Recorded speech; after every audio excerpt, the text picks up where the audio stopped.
నమస్తే, welcome to Ujjwal TV. TRS నాయకులు అలాగే ఉద్యమకారులు కల్లుగీత మాజీ చైర్మన్ పల్లె రవికుమార్ గౌడ్ గారు మనతో ఉన్నారు. సార్ నమస్తే అండి. నమస్తే అండి. సార్, కాంగ్రెస్ పరిపాలనలో సంవత్సరం పరిపాలన చూశారు. ఫస్ట్గా అసలు ముందుగా ఎలా అనిపించింది కాంగ్రెస్ పరిపాలన? ప్రజలకు ఇచ్చినటువంటి హామీలు గత సంవత్సర కాలంలో ఏ ఒక్కటి సంపూర్ణంగా నెరవేర్చలేదు కాంగ్రెస్ పార్టీ. 420 హామీలని ఇచ్చి, మోసపూరిత హామీలను ఇచ్చి అధికారంలోకి వచ్చింది. అధికారంలోకి వచ్చిన తర్వాత వాటిని నెరవేర్చే ధైర్యం కానీ, నిజాయితీ కానీ, నిబద్ధత కానీ కాంగ్రెస్ పార్టీ నాయకత్వానికి లేదు. అందుకే దాన్ని ప్రశ్నిస్తున్నటువంటిది ఏకైక పార్టీ బీఆర్ఎస్ పార్టీ. నాయకుడు కేసీఆర్ గారు, కేటీఆర్ గారు, హరీష్ రావు గారు, మేమంతా కూడా దాన్ని ఎప్పటికప్పుడు కాంగ్రెస్ పార్టీ చేసిన మోసాన్ని, నయవంచాన్ని, విద్రోహాన్ని ఎప్పటికప్పుడు ప్రశ్నిస్తున్నాం, ప్రజల ముందు నిలబెడుతున్నాం. అందుకే కాంగ్రెస్ పార్టీ నాయకత్వము రేవంత్ రెడ్డి గారు, ముఖ్యమంత్రి రేవంత్ రెడ్డి గారు బీఆర్ఎస్ పార్టీ నాయకులపైన, బీఆర్ఎస్ పైన టార్గెట్ చేసి లక్ష్యంగా అదే పనిగా ఎప్పటికప్పుడు దాడులు చేసి అక్రమ కేసులు బనాయించాలని ఒక కుట్రతోటి, రాజకీయ కుతంత్రంతో చేస్తున్నది. దానికి భయపడేది ఏం లేదు. ఓకే, అంటే బీఆర్ఎస్ నాయకులు కొంతమంది సీఎం గారిని అనుచిత వ్యాఖ్యలు చేశారు, అందుకే ఈ దాడులు చేశామంటున్నారు. ఇది ఎంతవరకు ఎలా చూడాలి? దీన్ని ఎలా? అనుచితమైంది, ఉచితమైంది ఏం మాట్లాడినరాడా? కాంగ్రెస్ పార్టీ చేసినటువంటి మోసాన్ని, ప్రజలకు ఇచ్చిన హామీలని నెరవేర్చలేదు, ఎందుకు ఇంకా నెరవేర్చకపోతే వదిలిపెట్టేది ఏం లేదు అని చెప్పేసి కాస్త కఠినంగానే బీఆర్ఎస్ పార్టీ జిల్లా అధ్యక్షుడు రామకృష్ణారెడ్డి గారు, మాజీ ఎమ్మెల్యే భువనగిరి మాజీ ఎమ్మెల్యే శేఖర్ రెడ్డి గారు మాట్లాడిండ్రు. మీరు చేసిన మోసానే కదా మాట్లాడింది, మీరు చేస్తున్నటువంటి ద్రోహానే కదా ప్రశ్నించింది, వదిలిపెట్టమనే కదా చెప్పింది, ప్రజాక్షేత్రంలో ప్రజల్ని చెప్తామని చెప్పింది కదా. ఇంకా అక్కడ పరిశ్రమ కానీ మీరు కదా చెప్పింది భాష.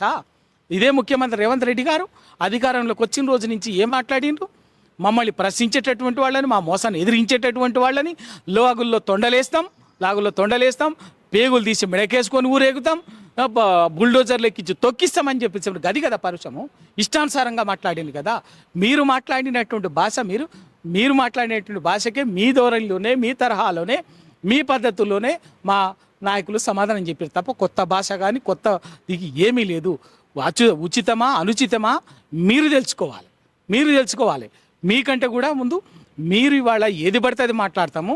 మీరు మాత్రము ఒక ఏదో సామరస్యంగానో లేకపోతే లౌకికంగానో ఇంకో రకంగానో మీరు చాలా మౌనంగానో చాలా ప్రశాంతంగా ఉండాలి. మేము మాత్రం ఏమైనా మాట్లాడతాం, మేము స్వైర విహారం చేస్తాం, మీరు ఇష్టానుసారంగా మాట్లాడతాం, ఏదైనా కూడా రెచ్చగొట్టేటట్టుగా ఇంకోటి మాట్లాడతాం. మీరు మాత్రం ప్రశాంతంగా ఉండాలి, ప్రశాంతంగా మాట్లాడాలని చెప్పేసి కుదరదు. ఉద్యమం నుంచి ఎదిగొచ్చినటువంటి తెలంగాణ ఉద్యమం నుంచి మీలాగానే మోసపూరిత మీరు తెలంగాణకు ప్రతి సందర్భంలో మోసం చేస్తే ఆ మోసాన్ని ఎదిరించి తెలంగాణ సాధించుకున్నటువంటి వాళ్ళం. ఈ ధిక్కారాన్ని వినిపించి తెలంగాణ సాధించుకున్నటువంటి వాళ్ళం. ఇవాళ మీరు ప్రజల్ని మోసం చేస్తుంటే మౌనంగా ఊరుకుంటామా? బరాబర్గా మీరు ఏ పద్ధతుల్లో మీరు చేస్తే దానికే అదే పద్ధతుల్లో సమాధానం ఉంటుంది. ఒక అడుగు వెనక్కి తగ్గేది ఏమి లేదు. రెట్టింపుగా, అవసరమైతే రెట్టింపుగా మీకు సమాధానం చెప్తాం. కాంగ్రెస్ పార్టీ అధికారంలోకి వచ్చిన దగ్గర నుంచి ఎటు చూసిన అరెస్టుల పరంగా నడుస్తూ ఉంది. ఒకవైపు రైతుల అరెస్టు, తర్వాత అల్లు అర్జున్ అరెస్టు, తర్వాత ఇప్పుడు కేటీఆర్ గారి అరెస్టు. అసలు అరెస్టుల విషయాన్ని ఏ కోణంలో చూస్తారంటారు?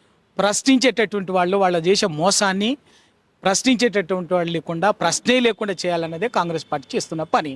దానికి ప్రజాపాలనని మూసిగేసుకొని వీళ్ళు చేస్తున్న ప్రజాపాలన కాదు, ప్రతీకార పాలన, నయా రజాకార పాలన ఇస్తున్నారు, రాక్షస పాలన ఇస్తున్నారు.